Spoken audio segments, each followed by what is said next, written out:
Hello and welcome to Lecture 3, Plagiarism and Copyright.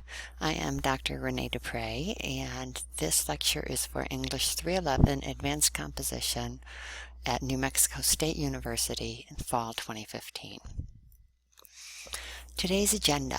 I'd like to talk a little bit about the following things today. First of all, I'll look at what is plagiarism. We throw the term around. You're told not to plagiarize over and over again, but we need to really clearly define it, and in that way, that's how you can avoid it.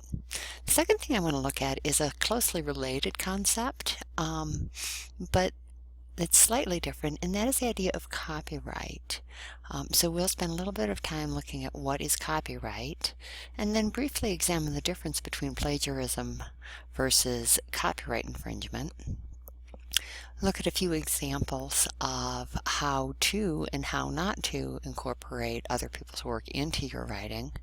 And finally, talk a little bit about strategies that you can adopt that can help you to avoid plagiarism, especially as you move on to your research papers, which will be the final essay for this course. First, what is plagiarism? Plagiarism is basically stealing work. Tangible work. Words, images, ideas, organization, research, lists, bibliographies, collections of quotations, and pretending that it's yours. According to the Oxford English Dictionary, plagiarism is the practice of taking someone else's work or ideas and passing them off as one's own. Interestingly, according to the OED, the word plagiarism actually comes from the early 17th century Latin word plagiarius, which translated basically as kidnapper, or again came from plagium, a kidnapping, from the Greek plagion. So really, if you're plagiarizing something, you're kidnapping something that does not belong to you, and then you're pretending, why, this is mine, and that's how you're presenting it. So if we can think about plagiarism as a type of intellectual kidnapping, that might help us to think about how we can avoid it. According to the New Mexico State University Code of Academic Misconduct, plagiarism is using another person's work without acknowledgement, making it appear to be one's own. Again, we see that theme over and over again. And NMSU includes ideas, words, pictures, or other source, and reminds us that they must be acknowledged in a citation that gives credit to the source.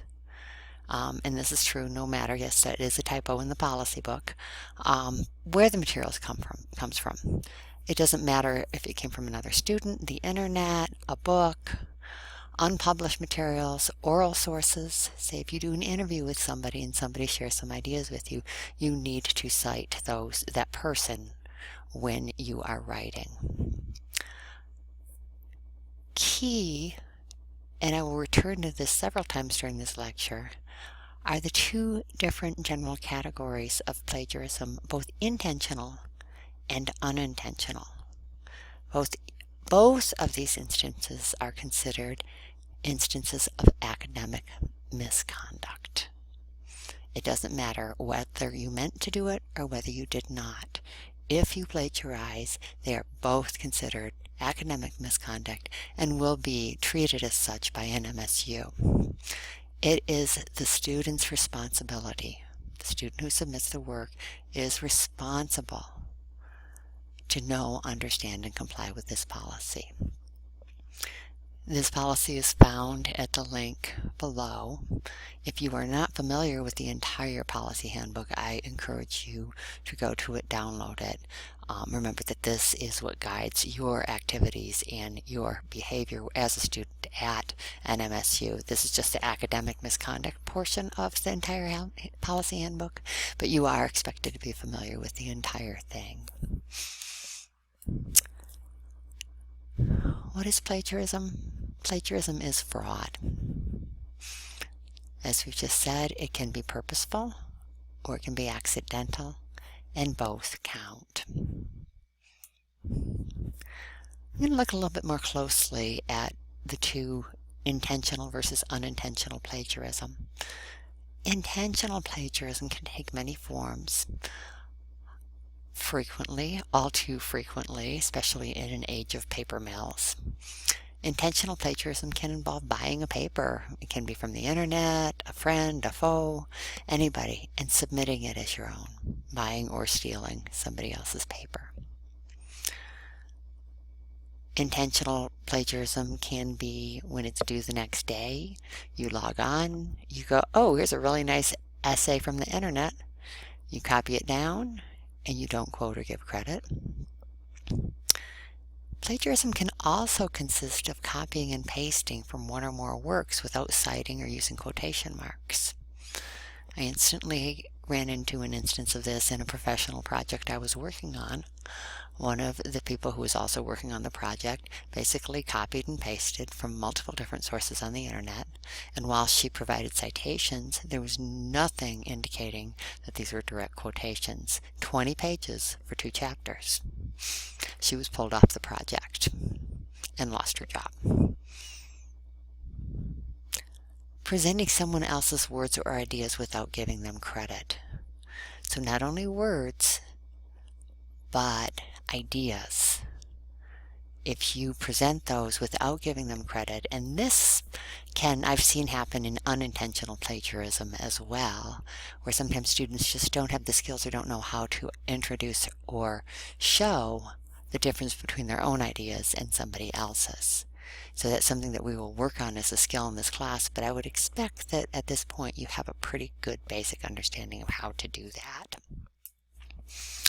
Unintentional plagiarism. These are the times when you simply make a mistake and end up plagiarizing. Quotes. Often students will put quotation marks around only part of a quotation. Oh, it seems like I'm quoting a little bit too long, so I'll just quote this part, show that this part's quoted. You need to use the whole thing. If it's not yours, you need to show that. Putting quotation marks around a passage that is part quotation and part paraphrase. Don't be lazy. Show what is exact and what is not. Or better yet, figure out whether you could paraphrase the whole thing more effectively or use quotations. As a general rule, only use a direct quotation if the language of that quotation is so precise and so stellar, or if you want to actually explicate that particular quotation. That's when you use it. Or, as in the case of my former colleague, omitting quotation marks. Just forgetting to put them in there even though you're using somebody else's work. Second, paraphrases. People run into trouble when they change the words but leave sentence structure intact, or vice versa, change sentence structure but don't change the words.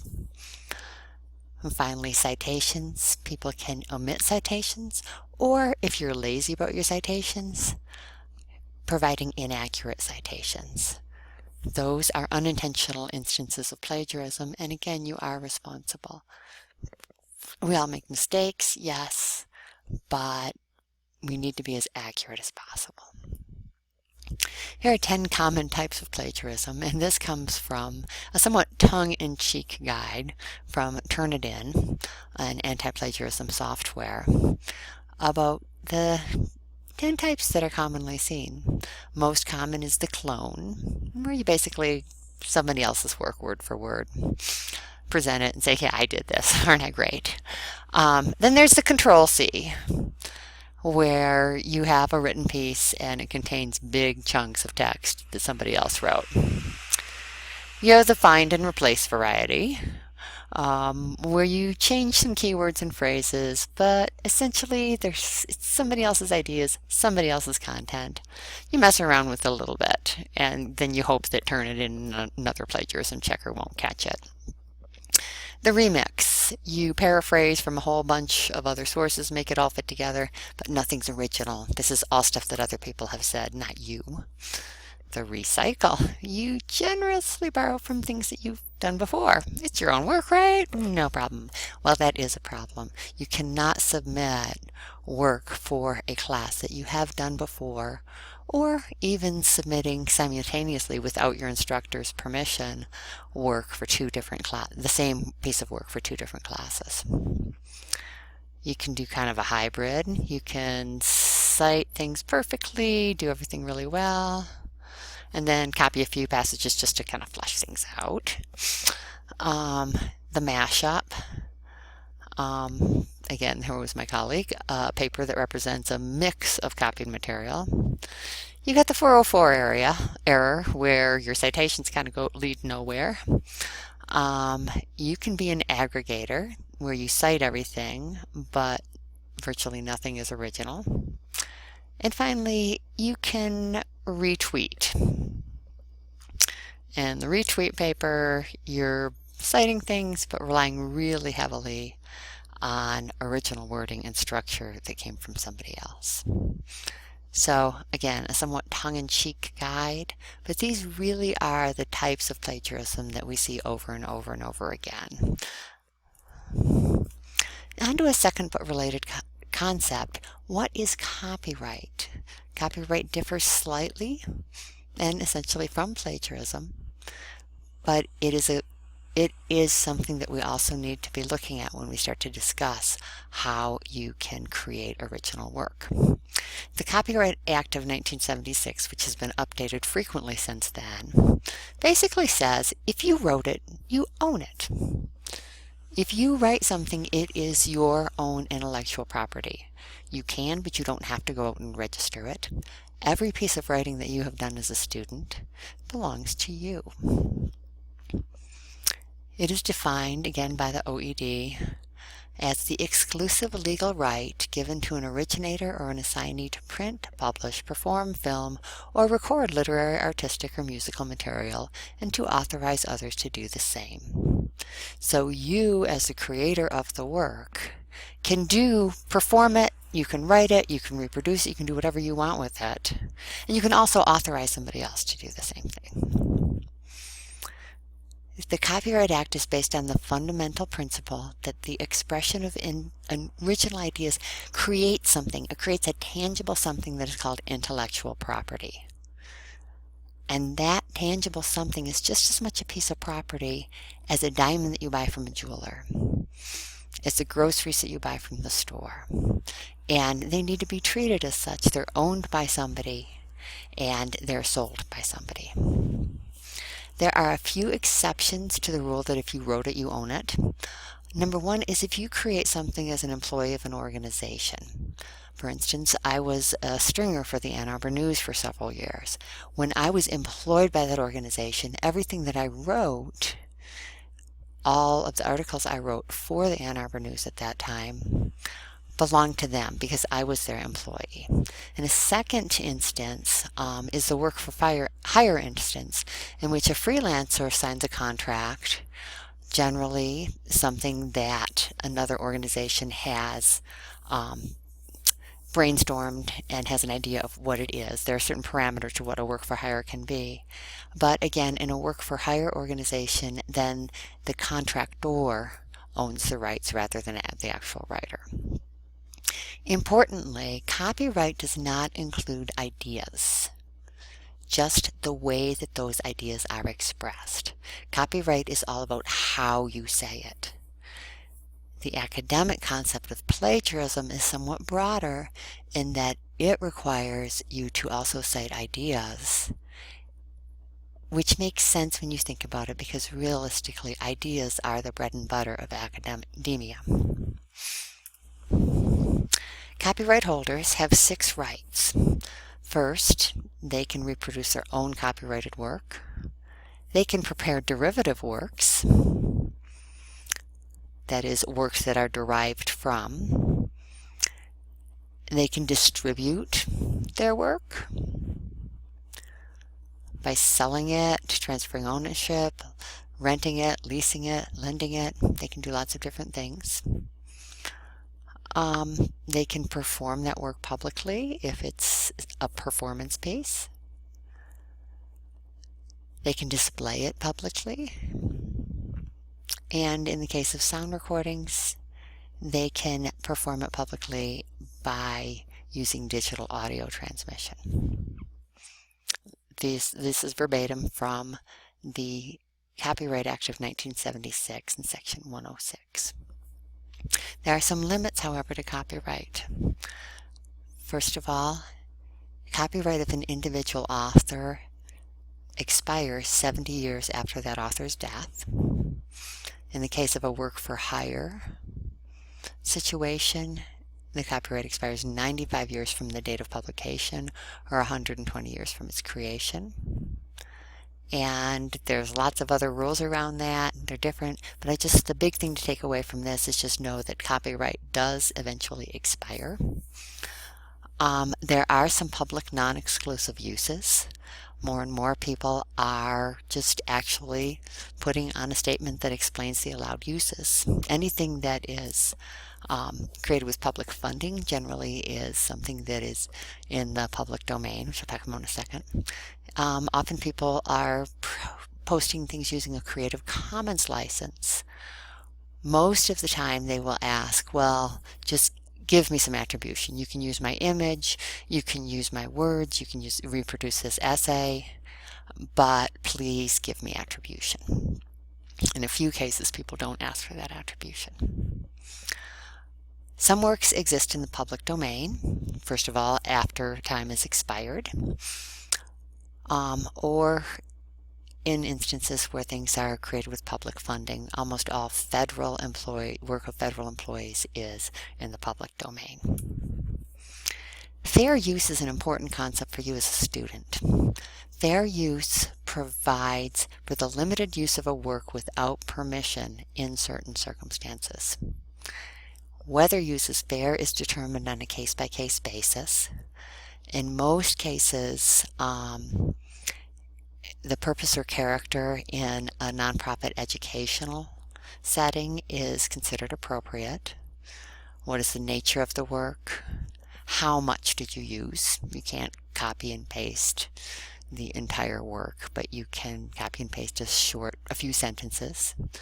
And finally, the effect of that use upon the potential market.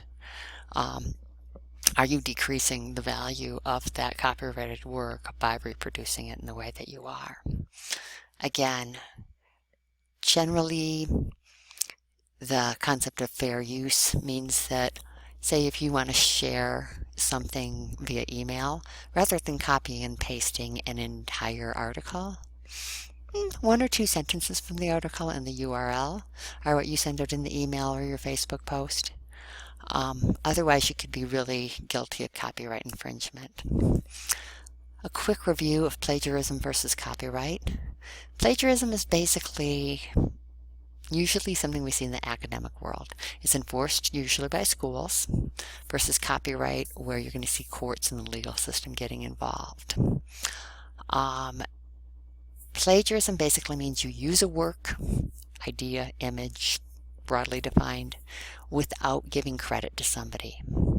Copyright, you're using work without that person's permission, without the owner's permission. In the academic sense, plagiarism calls it ideas must be cited. Copyright says, well, we can't go that far. We can't really copyright an idea. The consequences are usually academic. They can include fines. There is one case in which a student stole another student's work and ended up paying that other student $25,000. In copyright, consequences are usually legal, and they involve hefty fines and have even involved imprisonment. Plagiarism may or may not include copyright infringement. You may simply be not bothering to cite things.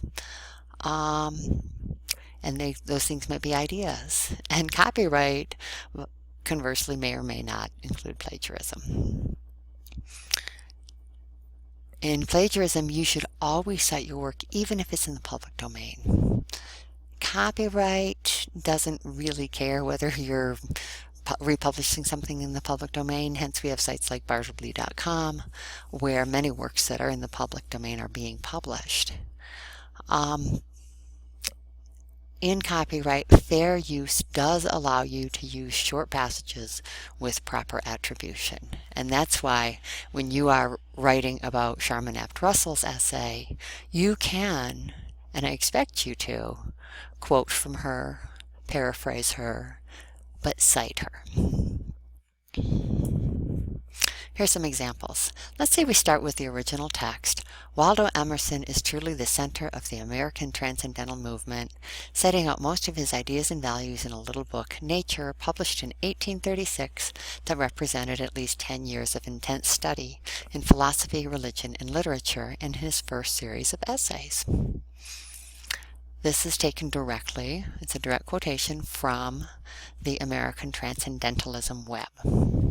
So say I was writing a paper about old Ralph Waldo Emerson, and I wanted to argue that he really is the central figure. He's the middle of the Transcendentalism movement in America. So I think it's a great idea. I like the way they said it. I'm writing along as I write. Emerson's work was far-reaching. Then I just kind of do the Control-C thing and pop in what they wrote. And then I finish up my paragraph with the sentence, the text would form the basis for later works in which he would refine his philosophy of transcendentalism. Not acceptable. We look at the second example here. Basically, I'm saying the same thing, but I've added a citation and quotation marks. As the writers of the American Transcendentalism web observe, there's my citation, which is going to be linked to an appropriate citation in the reference list. Quotation mark, open. I've got their writing, end quote, and then finish with my own original idea, which these texts form the basis of what he would do later. Paraphrasing is even trickier. Going back to that same thing, what if I just tweaked it a little bit, broke it up, changed a little bit of the structure, said Emerson's work was far-reaching. He was truly the center of the American Transcendental Movement, and set out most of his ideas and values in a little book, Nature, published in 1836. I've changed it, haven't I? Have I changed it enough? Not at all. A more acceptable paraphrase, again, provides a citation, as the authors of the American Transcendentalism web argue. So I'm giving them credit for that argument. He was a principal figure, as opposed to truly the center. So I'm changing the words in the development of Transcendentalism in the United States. The authors point out, again, I'm citing them, this is not my idea, that two of Emerson's principal works, Nature and the essays in his first series, completely restructured the way they said it. And I've decided that, it's not that important that I talk about the 10 years of intense study. But they contain the most complete articulations of his fundamental principles, because that's what I want to say about it. But I'm paraphrasing because this idea really came from them. And remember, I'm again going to have an appropriate citation in the reference list, because citing their ideas is absolutely incredibly important. Then I go into my own idea that these texts would later form the basis for his later works. Okay? So how can you avoid plagiarism? There are some strategies that you can do it. First of all, give yourself enough time. You've got 4 weeks to write the present essay. That should be plenty of time. Your research essay assignment will be posted by the end of this week. You'll have until December to finish it. You will have plenty of time. Make that time. Make it in your schedule. You need to do your search. You need to review all of your sources. And as you're reviewing them, take notes. Use old-fashioned index cards if you're like me. You can use electronic note-taking, Whatever you do, create a system so that you can take notes and you know whose words are whose and where you got those ideas, those quotations, anything that you are taking notes on. So you need to maintain your records. The second is keep track of your sources. Get yourself a notebook and print up your electronic sources. Put all PDFs in an appropriate folder on your computer. And as you're working, keep a separate list of the URLs and the dates that you've downloaded materials. And finally, use a reference manager. RefWorks, Mendeley, there are many out there. I encourage you to use one that you can get really familiar with and that you'll be able to use after you finish school without having to pay for it. I'm personally a fan of Mendeley.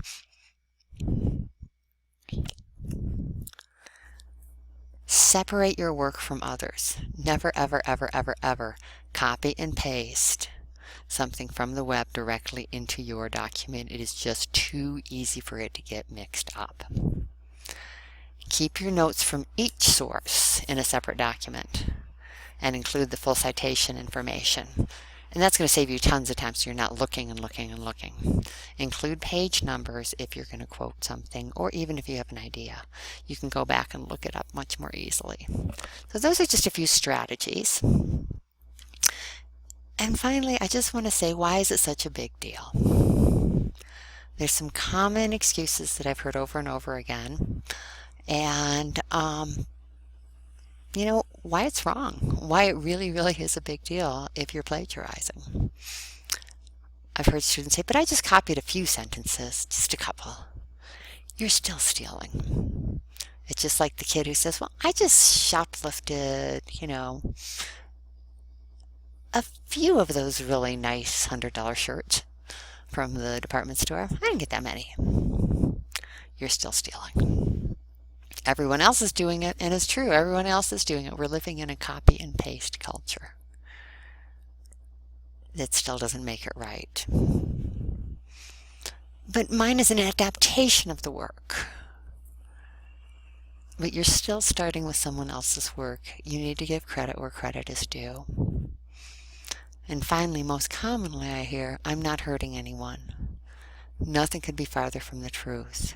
You are using someone else's work that they might otherwise use to generate income, for their recognition, to improve their academic standing, and you're pretending that you did it.